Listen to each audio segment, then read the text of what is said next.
여러분, 한 집사님이 계십니다. 신앙생활을 오래 하셨어요. 매주 예배도 빠지지 않으시고 주일에는 봉사도 하시고 매일 아침 기도로 하루를 여시는 그런 분이셨습니다. 그런데 최근 몇 달 동안 이 집사님이 밤마다 잠을 이루지 못하시는 거예요. 회사에서 어려운 문제가 생겼기 때문입니다. 해결될 기미가 보이지 않습니다. 집사님 그 문제를 가지고 매일 기도하십니다. 주님, 이 문제를 해결해 주십시오. 주님만 의지합니다. 진심으로 기도합니다. 그런데 기도를 마치고 자리에 누우면 다시 그 문제가 머릿속을 꽉 채웁니다. 심장이 쿵쿵 뛰기 시작합니다. 만약 이렇게 되면 어쩌지? 만약 저렇게 되면 어쩌지? 새벽 2시, 3시까지 잠을 이루지 못합니다. 그러다 겨우 잠들어서도 꿈속에서도 그 문제가 이어집니다. 오늘 이 집사님께서 저에게 이렇게 물어보십니다. 목사님, 저는 하나님을 믿습니다. 그리고 그 문제를 놓고 열심히 기도합니다. 그런데 왜 여전히 불안하고 두려울까요? 왜 저는 여전히 겁이 날까요? 여러분도 이런 마음을 느껴보신 적이 있으신가요? 우리는 분명히 하나님을 믿습니다. 그 문제를 놓고 간절히 기도합니다. 그런데도 마음 깊은 곳에 그 겁은, 그 두려움과 불안은 가시지가 않습니다. 어떤 분은 내 믿음이 부족해서 그래 라고 생각합니다. 그래서 더 열심히 믿어보려고 합니다. 어떤 분은 기도가 부족해서 그래 라고 생각합니다. 그래서 더 많은 시간 기도를 합니다. 그런데도 여전히 불안하고 두렵고 겁이 납니다. 하나님을 믿는데, 그래서 기도도 하는데 왜 여전히 겁이 날까요? 오늘 우리가 함께 읽은 창세기 32장의 야곱이 바로 이 똑같은 질문 앞에 서 있습니다. 야곱은 믿음의 조상 아브라함의 손자이고 이삭의 쌍둥이 아들 중에 둘째로 태어났습니다. 히브리어로 야곱이라는 이름의 뜻은 발꿈치를 잡은 자라는 뜻입니다. 태어날 때부터 형의 발꿈치를 잡고 나왔기 때문에 붙여진 이름입니다. 야곱은 아버지 이삭이 눈이 어두워진 것을 이용해서 아버지를 속이고 형 에서가 받아야 할 맏아들의 축복을 가로챘습니다. 이 사실을 한 형이 분노해서 내가 동생을 반드시 죽이겠다라고 칼을 갈자 야곱은 형의 칼이 두려워서 외삼촌 라반의 집으로 도망쳤습니다. 도망치던 길 베델이라는 곳에서 야곱은 나이 77세, 77년 만에 처음으로 하나님을 만나게 됩니다. 그 자리에서 하나님께서 약속해 주셨습니다. 내가 너와 함께 있어 내가 어디로 가든지 너를 지키며 너를 이 땅으로 다시 돌아오게 하겠다. 엄청난 약속을 받은 겁니다. 그리고 외삼촌 라반의 집에서 20년을 보내게 됩니다. 그곳에서 속고 또 속고 받아야 될 것들을 제대로 받지 못하고 제자리인 것 같은 그런 시간을 보냈지만 사실 하나님의 약속이 그 20년이라는 시간 동안 하나하나 이루어지고 있었던 것입니다. 그리고 마침내 하나님께서 말씀하십니다. 내 고향으로 돌아가라. 그렇게 야곱은 온 가족과 모든 재산을 이끌고 고향길을 오르게 된 것입니다. 그런데 고향으로 돌아가는 길이 기쁘지만은 않았습니다. 가나안 땅에 가까울수록, 자신의 고향 땅에 가까울수록 야곱은 겁이 나기 시작합니다. 왜냐하면 20년 전에 자신을 죽이겠다고 일을 가던 형이 아직 그곳에 살고 있기 때문입니다. 고향길에 오른 야곱에게 하나님께서 다시 한번 힘을 주십니다. 하나님의 천사가 야곱을 맞이하러 오신 거예요. 야곱 눈에는 그것이 마치 하나님의 군대처럼 보였습니다. 얼마나 든든했겠어요. 하나님께서 천사 군대를 보내주셔서 나를 지키고 계시는구나. 이제 형도 두렵지 않아. 그런데 형 에서에게 먼저 보냈던 종들이 돌아와서 이런 소식을 전합니다. 주인님의 형님이 400명의 사람을 이끌고 주인님을 맞으러 오고 있습니다. 400명. 이것은 환영하는 행렬이 아니라 군대입니다. 이 소식을 듣자 야곱은 마음이 무너집니다. 하나님의 군대를 보고도 야곱은 여전히 겁이 났습니다. 그래서 그는 행동을 하기 시작합니다. 먼저 가족과 소유를 두 대로 나눕니다. 형이 공격해온다 해도 적어도 남은 한 대는 살아남을 수 있다는 계산이었습니다. 리스크를 분산시키는 거죠. 그리고 그는 하나님께 간절히 기도를 합니다. 하나님, 저는 주님의 모든 은혜를 감당할 수 없는 그런 작은 자입니다. 형의 손에서 저를 건져 주시옵소서. 주님께서 저에게 주신 약속을 기억해 주시옵소서. 그가 받은 하나님의 약속을 붙잡고 기도를 합니다. 그런데 기도를 했는데도 여전히 야곱은 겁이 났습니다. 그래서 그는 형에게 보낼 엄청난 양의 선물을 준비합니다. 암염소 200마리, 숫염소 20마리, 암양 200마리, 숫양 20마리, 젖나는 낙타 30마리와 새끼들, 암소 40마리, 황소 10마리, 암나귀 20마리, 나귀 새끼 10마리. 엄청난 재산입니다. 오늘날 기준으로 환산을 하면은 11억 정도 되는 재산입니다. 11억. 11억 정도는 다들 가지고 계셔가지고 별로 이렇게 놀라진 않으시는 것 같은데, 여러분, 어린이들이 좀 이해하기 편하게 이게 얼마나 큰 돈인가? 약 6천만 로벅스입니다. 그리고 이 가축들이 앞으로 보여줄 수 있는 생산성들이 있잖아요. 그것까지 감안해서 그 재산을 현금으로 환산하면은 100억 이상의 선물인 거예요. 이렇게 여러 대로 나누어서 일정 기간을 간격을 두고 형에게 먼저 보냅니다. 근데 여러분, 그러고도 마음이 놓이지 않는 거예요. 잠이 안 옵니다. 밤중에 일어나서 두 아내와 두 여종과 11 아들을 다 야복강 나루 건너편으로 다 보내버립니다. 가족들을 먼저 앞세우는 거예요. 그리고 만약을 대비해서 자신은 가장 뒤에 물러나 있습니다. 창세기 32장 24절에는 짧지만 아주 무거운 한 줄이 기록이 되어 있습니다. 야곱은 홀로 남았더니. 그날 밤 홀로 남은 야곱은 마치 벼랑 끝에 서 있는 마음이었을 것입니다. 천사의 군대를 받는데도, 기도를 했는데도, 엄청난 선물을 준비했는데도, 가족을 건너편으로 다 피신시켰는데도, 먼저 앞세웠는데도 왜 야곱은 여전히 겁이 났을까요?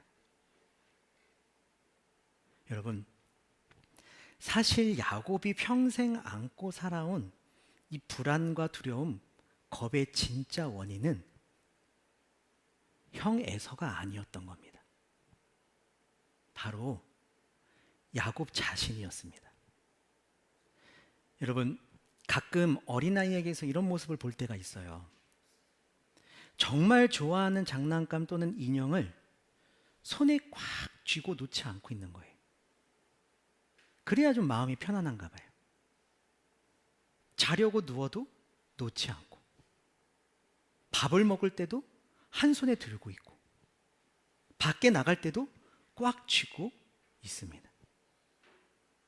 그런데 신기하게도 꽉 쥐고 있을수록 아이는 이상하게 불안해 보여요. 누가 다가와서 인형 너무 예쁘다라고 하면은 손을 확 숨깁니다. 뺏어갈까 봐 겁이 나서 손에 힘이 잔뜩 들어갑니다. 이 모습이 바로 야곱이었던 겁니다. 여러분, 야곱이라는 이름을 다시 한번 기억해 보세요. 발꿈치를 잡은 자라는 뜻입니다. 야곱은 태어날 때부터 형의 발꿈치를 잡고 나온 사람이었어요. 그리고 평생 그 이름대로 살아온 사람입니다. 발꿈치를 잡는다는 게 무엇을 의미합니까? 내가 내 손으로 내 인생을 붙잡지 않으면 안 되라는 마음입니다. 내 힘으로 내가 내 인생을 지켜내지 않으면 다 잃을 것 같은 마음에서 나타난 행동이 바로 발꿈치를 잡는 겁니다. 그래서 그는 팥죽으로 장자권을 샀고 아버지를 속여서 축복을 가로챘고, 라반 삼촌의 집에서도 속이는 법을 배웠고, 그리고 약복강 가에서도 가축을 두 떼로 나누었고, 엄청난 예물을 보내고 가족들을 앞세웠던 것입니다. 물론 베델에서 만난 하나님, 어디를 갔든지 지켜주시겠다는 하나님의 약속을 믿고 있었어요. 그리고 삼촌이 자신을 속이는 동안에도 마땅히 줄 것을 안 주는 그런 노예와 같은 20년 속에서도 하나님께서 자신을 도와주고 계셨다는 것도 믿고 있었어요. 그래서 다시 기도를 합니다. 그럼에도 불구하고 여전히 그의 모든 행동의 가장 깊은 뿌리에는 한 가지가 있었던 겁니다. 바로 변하지 않았던 야곱의 본성입니다. 하나님의 약속을 신뢰하지 못하고 상황에 따라서, 눈에 보이는 그런 모든 상황에 따라서 내 손으로 그 모든 것들을 어떻게 해보려는, 가로채려는 그런 마음. 하나님이 주신다고 약속했는데 내가 직접 만들어내야지 안심이 되는 그런 마음. 하나님의 시간을 기다리지 못하고 내 시간에 내가 해결해야 되는 마음. 이것이 야곱의 이름에 담겨 있는 그의 평생의 본성이었던 겁니다. 그래서 야곱은 평생 그렇게 겁을 냈던 겁니다. 왜냐하면 자기 손으로 다 해결하려고 했는데 자기 손에 그럴 힘이 없다는 것을 본능적으로 알고 있었기 때문입니다. 여러분, 이것이 야곱만의 모습은 아닙니다.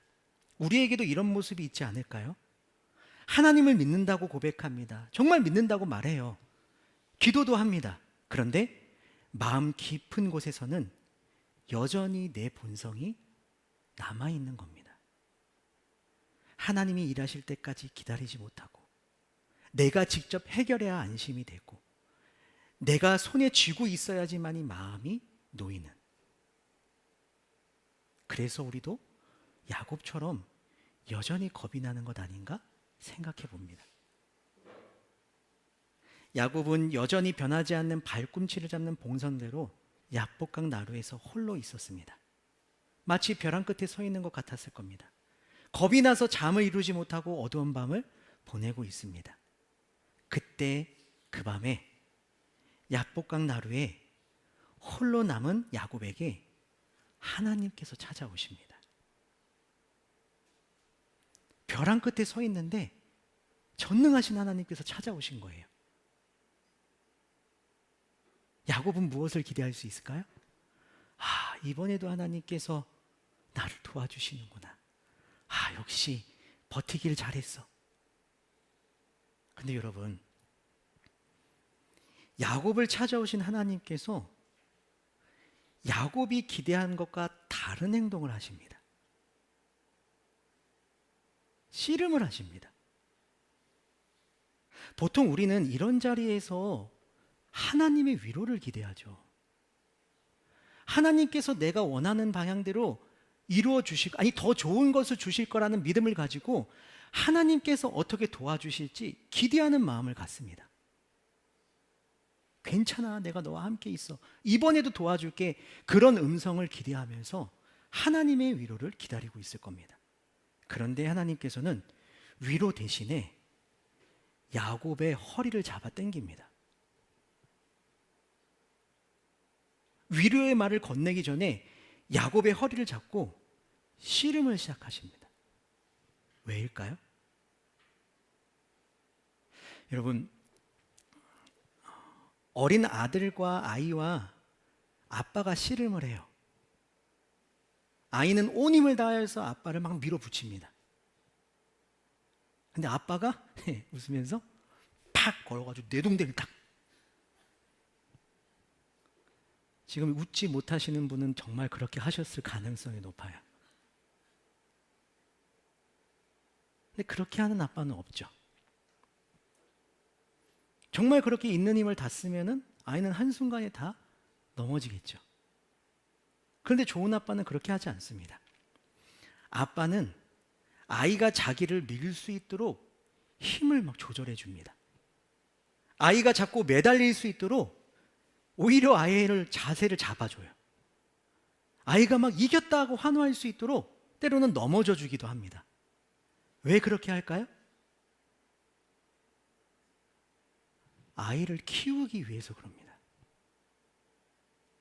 넘어져도 다시 일어나는 법을 아이에게 가르쳐 주기 위해서 그렇게 하는 거예요. 아빠의 손을 잡는 법을 배우게 하기 위해서 씨름의 이 시간을 통해 아이를 자라나게 하는 것입니다. 하나님께서 야곱과 씨름하신 이유도 이와 같습니다. 여러분, 하나님은 손가락 하나, 아니 말씀으로도, 아니 후 불어도 야곱을 단번에 끝내버리실 수 있는 그런 분이십니다. 그런데 그런 하나님께서 야곱을 붙잡고 밤새도록 씨름을 해주십니다. 왜요? 야곱을 변화시키시기 위해서입니다. 그 씨름의 시간이 야곱을 자라게 하는 시간인 겁니다. 여러분, 씨름이 절정에 이르렀을 때 하나님이 야곱에게 한 가지 질문을 던집니다. 무엇입니까? 내 이름이 무엇이냐입니다. 여러분, 하나님께서 이 질문을 하신 것은 단순히 이름을 묻는 게 아닙니다. 바로 너는 너 자신이 어떤 자인지 알고 있느냐? 너가 어떤 존재인지 알고 있느냐? 존재적인 질문입니다. 그때 야곱이 어떻게 합니까? 고개를 떨구고 대답합니다. 저는 야곱입니다. 지금 야곱은 하나님의 질문에 자신의 이름만 대답하는 게 아닙니다. 저는 야곱입니다. 저는 발꿈치를 잡은 자입니다. 저는 속이는 자입니다. 저는 아버지와 형을 속인 자입니다. 저는 여전히 제 인생을 제 손으로 꽉 쥐고 내 힘으로 어떻게 해보려고 하는 그런 사람입니다. 자신의 본성을 인정하고 회개하는 고백이 바로 저는 야곱입니다 라는 대답이었던 겁니다. 그 고백과 동시에 야곱은 그동안 다른 것을 꽉 쥐고 있었던 손을 펴고 지금 하나님과 씨름하며 하나님을 꽉 쥐고 매달리기 시작한 겁니다. 그리고 하나님은 야곱에게 새 이름을 주십니다. 내 이름은 이제부터 야곱이 아니라 이스라엘이다. 하나님께서 존귀히 여기시는 사람, 하나님께서 다스리시는 사람, 새로운 신분을 주신 겁니다. 하나님과 더불어 하나님의 도움을 받고 싸울 수 있는 그런 든든한 백이 있는 사람, 그렇게 새로운 인생이 야곱에게 시작되었음을 선언하고 계시는 겁니다. 씨름은 야곱이 자기 야곱됨을 고백하는 시간이었던 겁니다. 평생 꽉 쥐고 있었던 손을 펴는 시간이었습니다. 하나님께 매달리는 법을 배우는 시간이었고요. 그리고 그 모든 두려움으로부터 자유한 평안을 얻는 시간이었던 겁니다. 그토록 두렵던 형 에서가 이제 두려움의 대상이 아니게 되는 순간을 마주하게 된 겁니다. 그토록 무거웠던 야곱의 인생의 짐이 내려지는 순간, 그 시간이 바로 하나님과의 씨름의 시간이었던 겁니다. 여러분, 분명한 사실은 야곱을 찾아오신 하나님께서 바로 우리 아버지 하나님이 되십니다. 그리고 우리를 책망하시거나 우리를 완전히 넘어뜨리지 않으시고요, 우리를 찾아오셔서 우리와 씨름을 하십니다. 하나님을 믿는다고 하지만 여전히 내 본성대로 행동하는 내 자신을 그 씨름하는 시간 동안 깨닫게 해주십니다. 내 힘으로 살고 있었던 인생, 꽉 쥐고 있었던 손의 힘을 조금씩 풀어갈 수 있도록 도와주십니다. 그리고 하나님께 매달리는 법을 가르쳐 주십니다. 우리를 여전히 불안하게 하고 두렵게 하고 겁나게 하는 진짜 원인, 나의 본성, 자기 중심적인 마음, 우리의 죄의 문제를 십자가에서 완전히 해결해 주신 예수님을 다시 바라보고 의지할 수 있게 해주십니다. 그리고 그때 내가 누구인지, 참 하나님이시고 참 사람이신 예수님께서 죽기까지 사랑한 존재가 자신임을 깨닫게 해주십니다.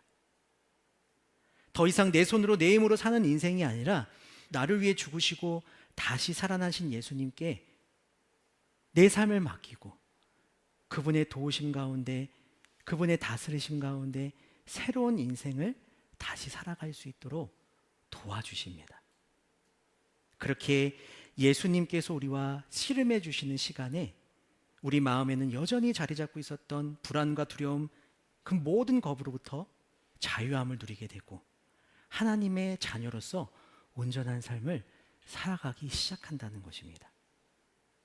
여러분, 하나님을 믿는데 여전히 불안하고 여전히 두려우세요?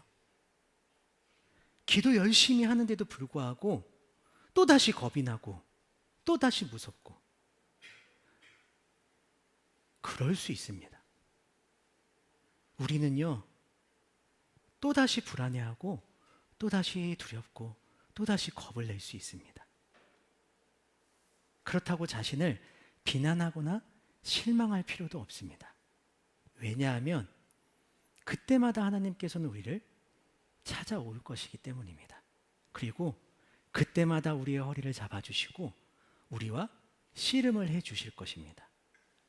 그리고 우리를 다시 하나님께 매달려 하나님 안에서 온전히 살아갈 수 있도록 우리를 조금 더 성장시키시고 이전과 다른 모습으로 또 변화시켜 가실 줄 믿습니다. 매주 매일 그 주님과 씨름하며 하나님의 자녀로서 더욱더 온전하여질 수 있는 저와 여러분이 되시기를 주님의 이름으로 축복합니다.